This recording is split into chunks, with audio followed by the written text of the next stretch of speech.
মায়ের হাতে পিঠা খাওয়ার জন্য সিরাজগঞ্জ থেকে ব্যাত গেছি। তখনকার সেই ভিডিও, সেই শীতটি যখন বেশি আছিল তখনকার ভিডিও এটা। গরমের সময় তো কেউ আর পিঠা খায় না, পিঠা বানানা দেখলে তো সমস্যা নেই। আরে বা সল্প, তোমরা কেমকা আছেন? ভালো আছেন? আমার মা মেলা রকমের পিঠা বানাবা পারে। মায়ের কোনো আজকে চিতই পিঠা বানাও, মায়ের কথা বানালে একবারে 2-3 রকমের পিঠা বানাবে। বাড়ির থাকলে মায়ের কোলে সুন্দর সুন্দর পিঠা বানা খাওয়ায়, দূরে থাকলে আর মায়ের হাতে পিঠা খাওয়া হয় না। মাও পিঠা একা একাই বানা খায় না, আমরা গেলে খান পিঠা টিঠা বানাই। আমি বাড়ির জামো দেখে মাও সুন্দর করে আটা টাটা কুটে রোদের শুগা থুয়া দিছে। আমি আমার মাসি বুনি কষি আমি বাড়ির যাওয়ার সাথে সাথে তোমরা চলে আসবিন, একসাথে আমরা পিঠা খামো। আমার 3টা বোন আর আমি একসাথে আকার পাড়েত বসে আছি। মাও পিঠা বানাচ্ছে আর আমরা খাচ্ছি। মাও করছে তোরকে পিঠা খাওয়া শেষ হলে গান আমি আরো বেশি করে পিঠা বানা থুয়া দেবো, তোরা আগে কতখানি খাবু খা। আমরা 4 ভাই বোন মিলা তো মেলাগুলা পিঠা খেয়ে ফেলা দিছি। শীতের সময় আকার পাড়েত বসে মায়ের হাতের গরম গরম পিঠা খেতে যে কি মজা রে বা, কি আর কমো।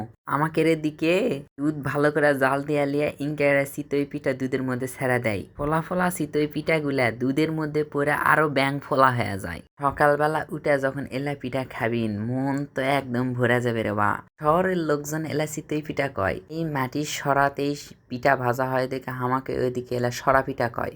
মাও যে রস করে রাখিছে ওর মধ্যে এই সরা পিঠা ছেড়া দিচ্ছে, তাই এর নাম দুধ ভিজানা সরা।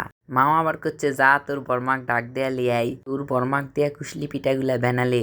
আমি আবার বর্মাক ডাক দিনু, বর্মা আস্তে আস্তে পিঠা বানানো শুরু করে দিছে। সাথে আমাকে কবরি দিয়েও আছে। কবরি দিদি আর বর্মা মিলে এই পিঠা বানাচ্ছে। আমার মাও সরা বানাচ্ছে দেখে বর্মাক ডাকিনি রে বা। আমার মাও এই পিঠা মোড়াবার পারে না। আমার মাও জাল দিলে এই পিঠা সব খুলে একটা পায়ে এসে যায়। আমার বর্মা এই পিঠা বানালে এত সুন্দর ঢক লাগে দেখা পাসিন।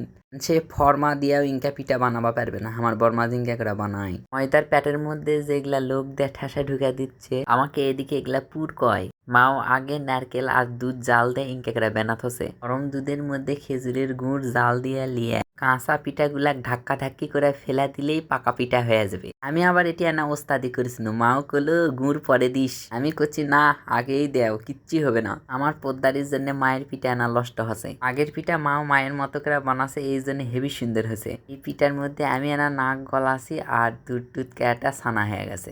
মাও কলো লে ছানা কাটা পিঠা খা। মায়ের মনটা না খারাপই হয়ে গেল দুধ ছানা কাটার জন্যে। যাই হোক, অনেকদিন আগেকার এই ভিডিও দেখে আবার জিভার জল এসে গেছে আমার।